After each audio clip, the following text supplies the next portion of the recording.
a blue moon a show this good. It is up there with like Game of Thrones, House of the Dragon, Breaking Bad, like those classic, amazing shows that everyone is familiar with. If you do not have HBO, it is worth signing up for HBO just to watch it. Now would be a perfect time as well because there's only 2 episodes left. As you're seeing this today, one will come out today, and then next Sunday will be the season finale. If you're not familiar, which most people are, high level, it is a show written, directed by Mike White, who actually used to be a contestant on Survivor. And there's been 3 seasons. Each season focuses on a different cast of characters, where the consistent theme is that they are at a White Lotus hotel, which is always like a 4 seasons. The first was in Hawaii, the second was in Italy, and this season's in Thailand. And it's essentially a murder mystery, but in the least cheesy, most just satisfying, I want more, I love this, I'm so into it way. It is a far cry from like the, movies with Adam Sandler and Jen Aniston, like the murder mystery movies where they're like on the boat and whatever. Although no hate to movies like that because they're cute and sometimes just to watch, but it is fabulous. Get HBO if you don't have it for a month, okay? Watch the full season, watch all of the seasons, and then delete it until it comes around next time. If you have FOMO about White Lotus, you should, because it is so fantastic. So, the next show that came as a really pleasant surprise for me is called Running Point. And this show is on Netflix. It's new, so there's just 1 season. And it is starring Kate Hudson. The other actors, I know the guy from New Girl is in it. I forget his name. I forget that actor's name, but he's in it. And there's a couple other famous people in it, but Brenda Song, she's in it. Kate Hudson's the main character. And I'm not really giving a spoiler by saying this because it gets revealed in like episode 1 and it's the premise of the whole show, but basically Kate Hudson's family are the owners of this LA basketball team. They could not call them the Lakers, so they just made up another name that I'm forgetting, but doesn't matter. They own the team. There's 3 siblings, 4 siblings. The one brother's a CEO, the other 2 brothers work in different departments, and then Kate Hudson's character works in like a completely different department. I feel like she did like the charity stuff, or I forget what she did, but something more like low level on the corporate ladder. And all of a sudden she gets named CEO.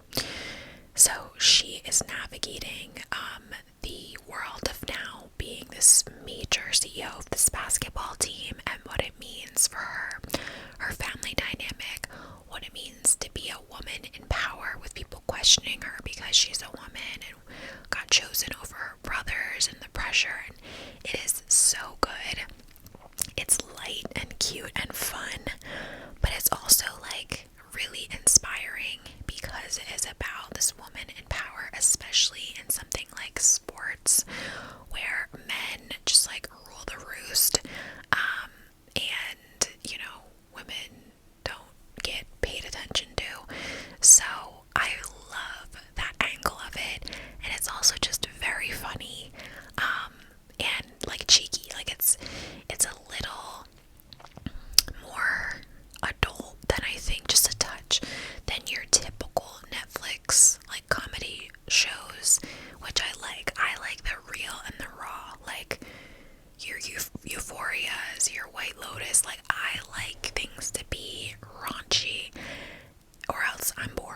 like I need it to be very adult driven. So anything that feels too much like canned humor, which there is a little bit of that in this show. It's not like super serious, but there is some like good humor in it. So Running Point on Netflix with Kate Hudson, I would really, really recommend. Okay, the next one I've been watching is an oldie but goodie and definitely deserves honorable mention. Maybe you've watched it before and this is your reminder to rewatch. Maybe you haven't heard of it or you've never watched and this is your sign that you should. And it is the show Girls. It is also on HBO and it is a absolute classic that I just watched for the second time. I'm actually finishing it. I have just the series finale that I have left to watch. And it's basically high level. It's like a Sex and the City type of show, but way less glamorous, more raw and real, and about women that are a little bit younger than like the Sex and the City is like, you know, their 30s is where you start with them. You start with the cast of girls when they're in their 20s. The main character is Hannah Horvath, and she's played by Lena Dunham, and she's fucking hilarious. It is a certain kind of humor, very subtle, low-key. You have to like really, there's no like laugh track humor. It's not the same as like your Running Point or your typical comedies. It's all very low-key humor, but it's just the best, and there is just an amazing group of characters and you can resonate a little bit with each one of them. And Hannah is, you know, this young woman living in New York City, just, you know, graduated college a couple years ago,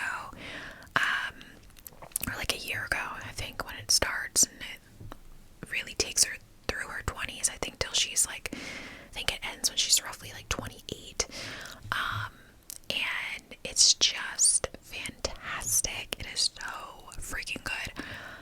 If you do know Girls, my favorite character and like dynamic relationship is Hannah and Elijah's character. Elijah's her gay best friend that she actually dated in college before he came out, and then they like find each other as friends in their 20s, and it's just like, it's just, they just have the best dynamic, and it's silly and it's messy and it's serious, but it's so unserious, and it's just fantastic. So if you have not watched Girls in your life and you enjoy Sex and the City, you enjoy, God, I don't even know, it's like, it's Sex and the City I compare it to, but it's really not like that. So maybe somebody else can explain in the comments, but it's absolutely good, and give it a try. Like, don't just watch episode 1 and expect to be super into it. You have to like give it a chance. Okay, next one, totally different vibe from Girls, and it is a limited series on Netflix called Adolescence. It's just 4 episodes. They're each an hour long, and it is really, really good. It's about a young girl that was murdered, and they're trying to figure out who did it. I don't want to say too much more than that.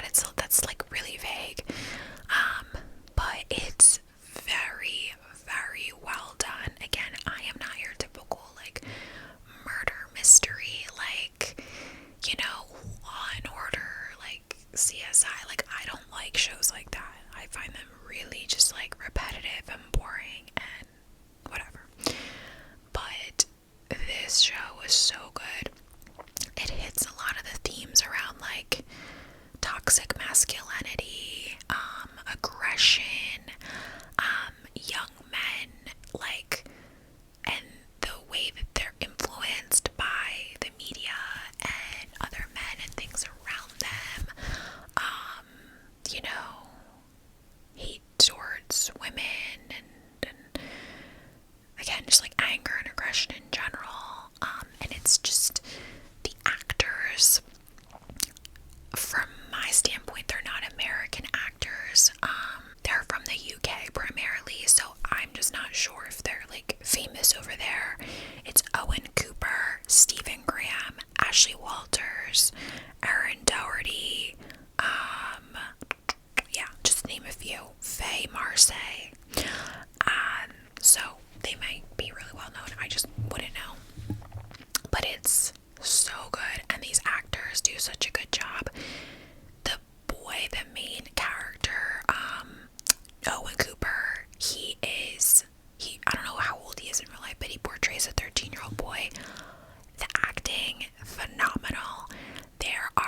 he is being not interrogated, but he's sitting with a psychiatrist, and she's trying to assess his like understanding of the world and things, and for his case. And these monologues, well, I guess it's dialogue because there's two of them, but there's like more strong like solo pieces from him.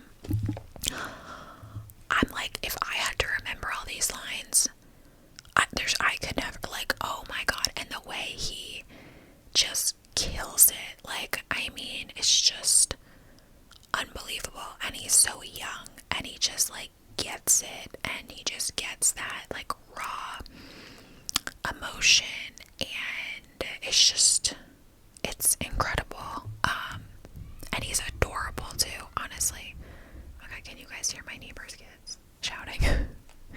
So yeah, if you have not watched Adolescence, it's a quick watch. It's 4 episodes. It's heavy, and there's a few like twists and turns. You're not quite sure like where it's gonna end up, but it's just really, really interesting. Oh my god, my neighbor's youngest is having a temper tantrum. I can hear her like banging around. It's so funny because she's older now. Like, I remember when I first moved in here, she was like a baby, like, I think she was like a few months. And now she's like slamming her door and stomping all around, and I just think it's hilarious because it just makes me think of childhood. Okay, Adolescence. Next one, another one that is like a UK actors. I love UK humor, by the way. I mean, Adolescence is not humorous at all, but a show that's been around. I might have talked about it before, but I gave it another rewatch, and it is Afterlife. It's on Netflix. It's Ricky Gervais, and if you don't know like UK series and things like that, Ricky Gervais was the Michael Scott like of The Office, of like the original Office. So I'm like, correct me if I'm wrong, but I'm pretty sure the show The Office was originally UK based, and Ricky Gervais like wrote it and played Michael Scott. I know he makes a cameo or two in the US series, but that man is so fucking funny. Like, and again, it's that like subtle, it's not that like laugh track humor, it's that just like monotone, subtle humor, and it's just hysterical. And what's so interesting about this show, basically, Afterlife is about Ricky Gervais plays a guy named Tony, whose wife Lisa passed away due to cancer, and he's navigating life without her, and he's grieving. He's got his dog. He works for the local newspaper, where his wife's brother is like the head of the newspaper and is his boss, and he is hurting. He is grieving hard, and he is not a religious person whatsoever. And that's like a big theme of it, right? Is he's really kind of he's very bitter. He feels like he's not like, oh well, she's with God now, this, that, and the third, like and he's like struggling to make like meaning of it or find solace, because he feels like she's just gone and she was taken away from him, and there's nothing good after, and life's not worth living anymore, blah blah blah. Ricky Gervais in real life is not religious at all, and I am also a person that's not religious at all, and just for my personal views and beliefs, I resonate a lot with what he says and like the arguments that he gives when people try to like tell him that God is real, this, that, and the third, whatever. I don't want to like get into that or make anybody uncomfortable, because I know like people are very like passionate about their religions and things, but just that's my personal view, so I relate to him on that level.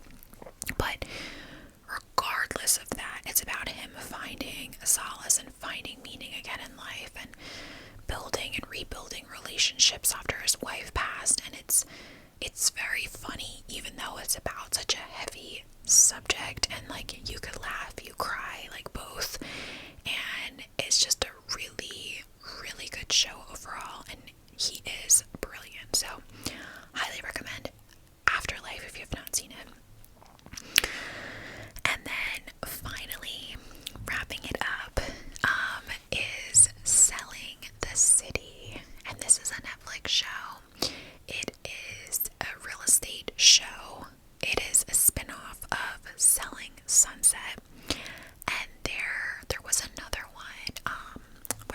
Selling the Hamptons. Oh yeah, it was called Selling the Hamptons, which I liked that one a lot. I think I related to it more because it's East Coast.